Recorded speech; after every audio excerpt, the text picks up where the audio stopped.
Bonjour à tous. Dans cette vidéo, je réponds en condensé aux questions fréquentes que beaucoup se posent au sujet de la spiritualité. On se retrouve dans quelques secondes pour brancher ensemble la prise de la conscience. À tout de suite.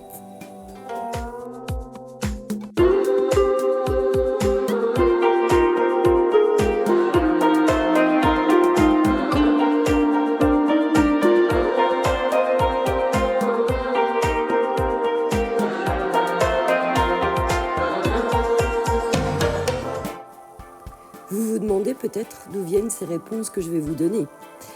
Elles sont le fruit de mon expérience, des années d'écoute, de recherche auprès de philosophes, médiums, guides spirituels et scientifiques. J'ai affiné par recoupement l'essentiel et j'ai séparé les fausses informations des conseils qui sonnent justes, pour moi en tout cas. Comme toujours, prenez ce qui vous convient.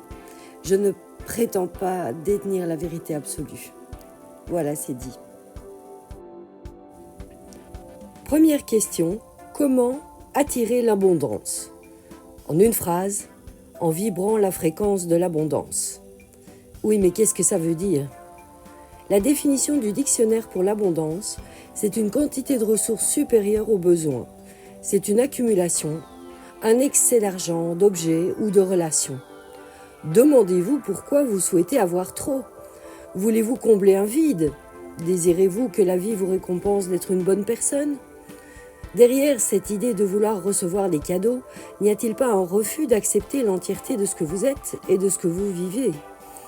J'avais une amie qui s'était acheté une décapotable. Après quelques semaines, elle me disait ne pas comprendre pourquoi elle ne se sentait pas plus heureuse qu'avant. Si vous regardez les gros gagnants du loto, presque tous ont tout perdu. Ils se sont coupés de leur famille, de leurs amis. Certains ont même sombré dans la paranoïa.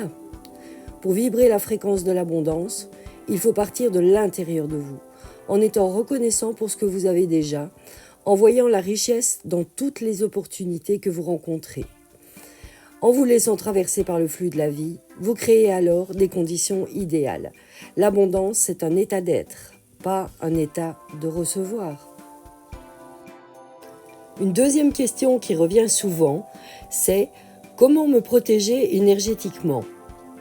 Eh bien, si vous créez une bulle de protection autour de vous, vous vous enfermez dans un espace énergétique clos, avec le meilleur et le pire.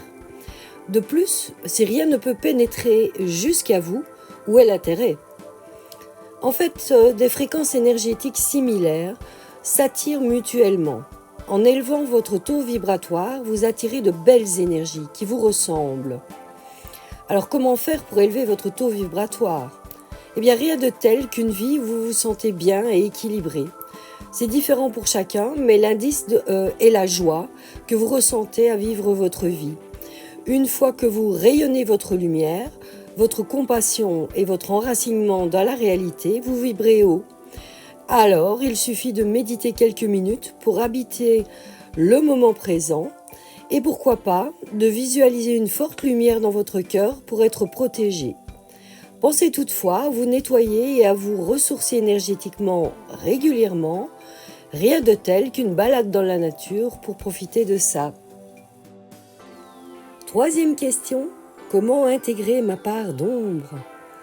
En résumé, vous êtes un humain et comme tous les humains, vous avez des bons et des mauvais côtés. Si au lieu de juger négativement vos mauvais côtés, que vous vous regardiez en face et que vous acceptiez qui vous êtes dans sa globalité, vous intégreriez votre part d'ombre. Exemple, Louis est radin, mais ayant grandi avec peu de moyens, sa radainerie lui a permis d'économiser et de se payer des études. Il a mis sa part d'ombre à son service. La part d'ombre est utile, voyez-la comme une alliée. Quatrième question fréquente. Quelle est ma mission de vie ? Personne n'a la clé à toutes les questions sur les mystères de la vie. Ça génère une quête de sens sans fin. Dans cette quête, il devient crucial pour certains de se positionner, de contrôler l'incontrôlable, en s'attribuant une mission. Certains veulent sauver la planète, quel délire.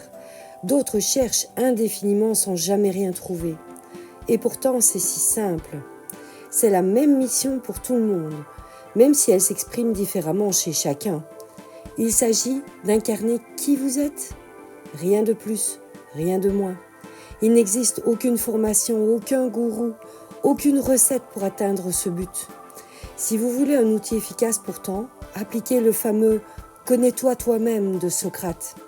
Plus vous êtes fidèle à vous-même, plus vous reflétez votre mission de vie. Et voilà. 5e question, comment vivre dans le moment présent?